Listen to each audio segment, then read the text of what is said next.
You may be seated.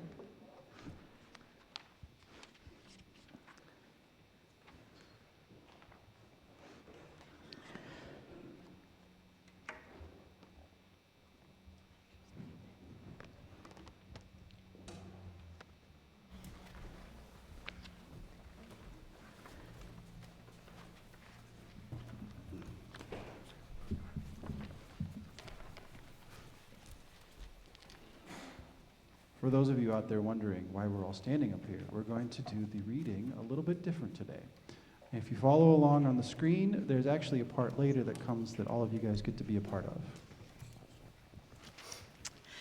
Now a certain man was ill, Lazarus of Bethany, the village of Mary and her sister Mary. Mary was the one who anointed the Lord with perfume and wiped his feet with her hair.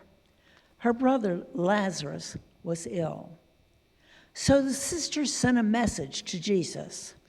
Lord, he whom you love is ill. But when Jesus heard it, he said, This illness does not lead to death. Rather, it is for God's glory, so that the Son of God may be glorified through it. Accordingly, though, Jesus loved Martha and her sister and Lazarus. After having heard that Lazarus was ill, he stayed 2 days longer in the place where he was. Then after this, he said to the disciples, Let us go to Judea again. The disciples said to him, Rabbi, the Jews were just now trying to stone you, and you are going there again? Jesus answered, Are there not 12 hours of daylight? Those who walk during the day do not stumble, because they see the light of this world. But those who walk at night stumble, because the light is not in them. After saying this, he told them, Our friend Lazarus has fallen asleep, but I am going there to awaken him. The disciples said to him, Lord, if he has fallen asleep, he will be all right. Jesus, however, had been speaking about his death, but they thought he was referring merely to sleep. Then Jesus told them very plainly, Lazarus is dead. For your sake, I am glad I was not there, so that you may believe. But let us go to him. Thomas, who was called the twin, said to his fellow disciples, Let us also go, that we may die with him. When Jesus arrived, he found that Lazarus had already been in the tomb 4 days. Now Bethany was near Jerusalem, some 2 miles away. And many of the Jews had come to Martha and Mary to console them about their brother. When Martha heard that Jesus was coming, she went and met him, while Mary stayed at home. Martha said to Jesus, Lord, if you had been here, my brother would not have died. But even now, I know that God will give you whatever you ask of him. Jesus said to her, Your brother will rise again. Martha said to him, I know that he will rise again in the resurrection on the last day. Jesus said to her, I am the resurrection and the life. Those who believe in me, even though they die, will live. And everyone who lives and believes in me will never die. Do you believe this? She said to him, Yes, Lord, I believe that you are the Messiah, the Son of God, the one coming into the world. When she had said this, she went back and called her sister Mary and told her privately, Mary, the teacher is here and is calling for you. And when she heard it, she got up quickly and went to him. Now Jesus had not yet come to the village, but was still at the place where Martha had met him. The Jews who were with her in the house consoling her saw Mary get up quickly and go out. They followed her because they thought that she was going to the tomb to weep there. When Mary came where Jesus was and saw him, she knelt at his feet and said to him, Lord, if you had been here, my brother would not have died. When Jesus saw her weeping, and the Jews who came with her also were weeping, he was greatly disturbed in spirit and deeply moved. He said, Where have you laid him? They said to him, Lord, come and see. Jesus began to weep. So the Jews said, See how he loved him? but some of them said, Could not he who opened the eyes of the blind man have kept this man from dying? Then Jesus, again greatly disturbed, came to the tomb. It was a cave, and a stone was lying against it.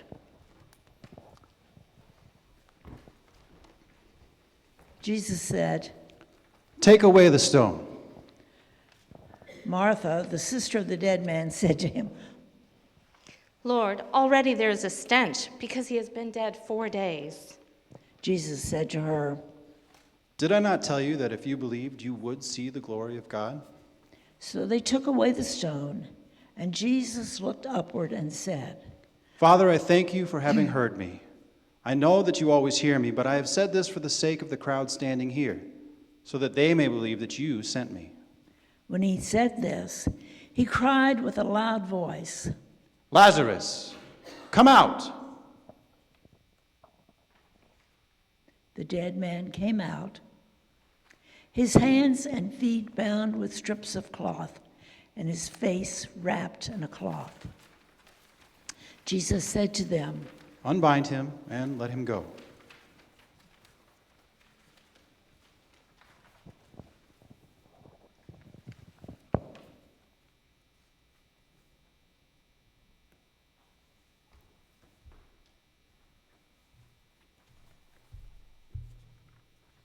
Many of the Jews, therefore, who had come with Mary and had seen what Jesus did, believed in him. The Gospel of the Lord. Thanks be to God.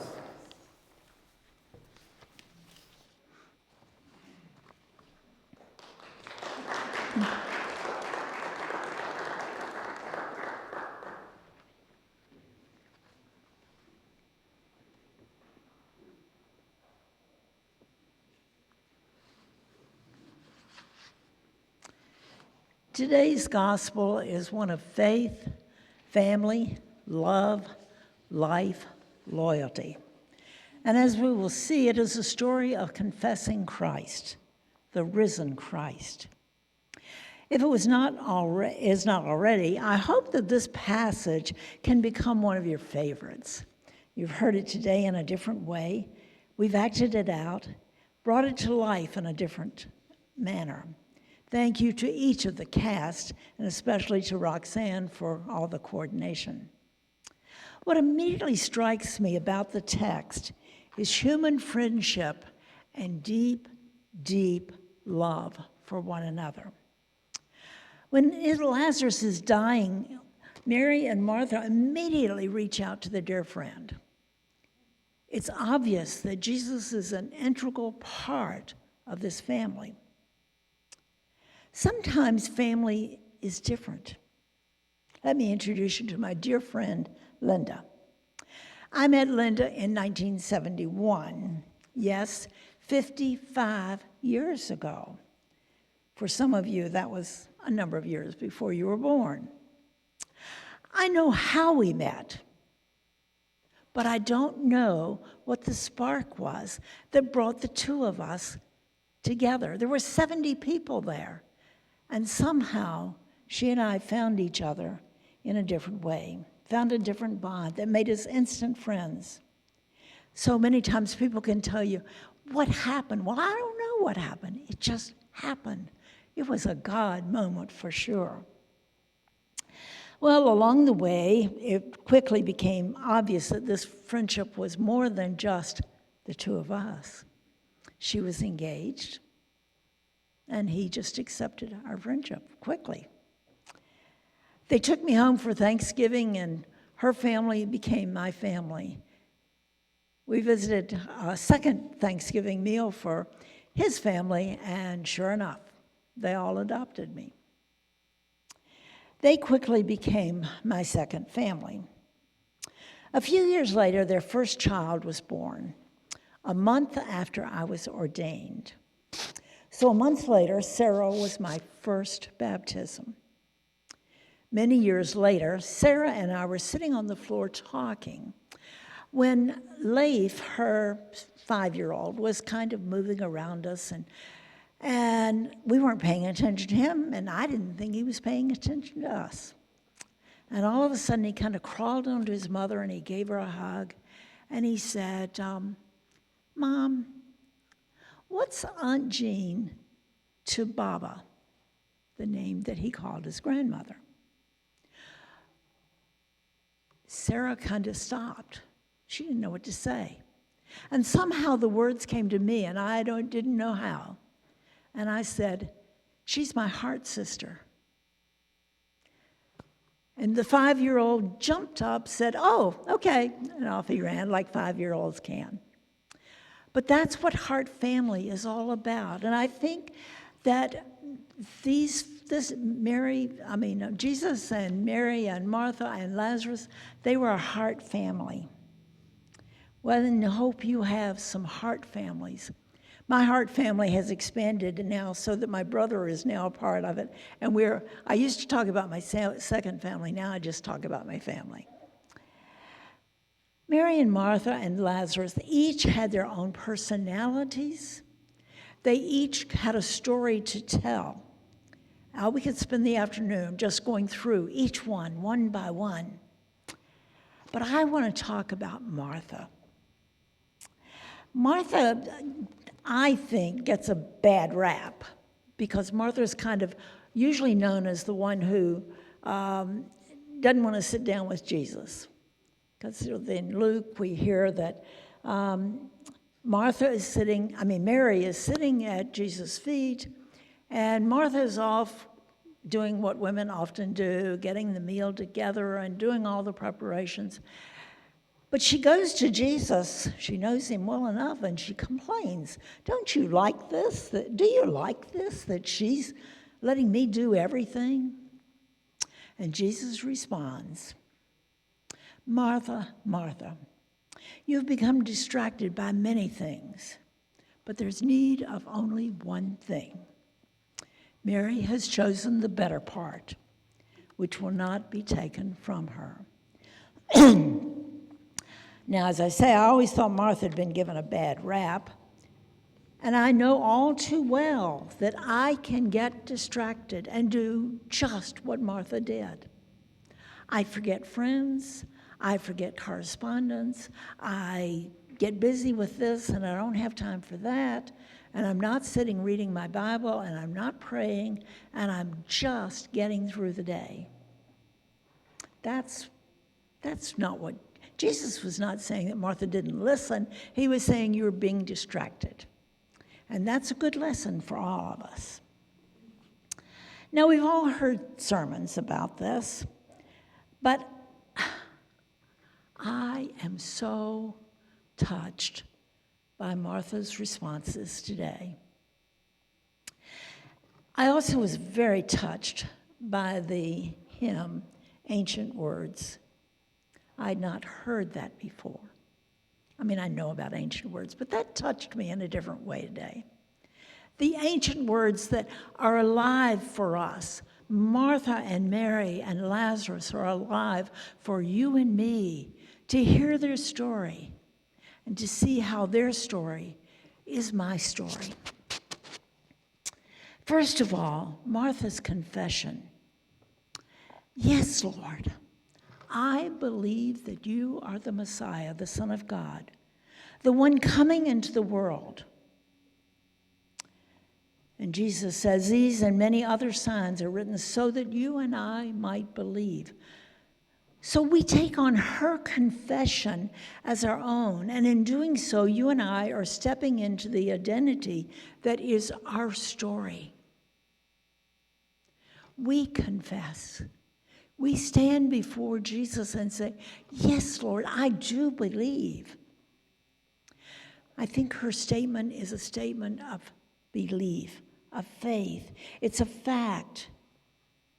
And it's one that you and I need to be about proclaiming. In the 70s, and I'm dating myself, we sang a song a lot that I really like, but it began to bother me. They'll know we are Christians by our love.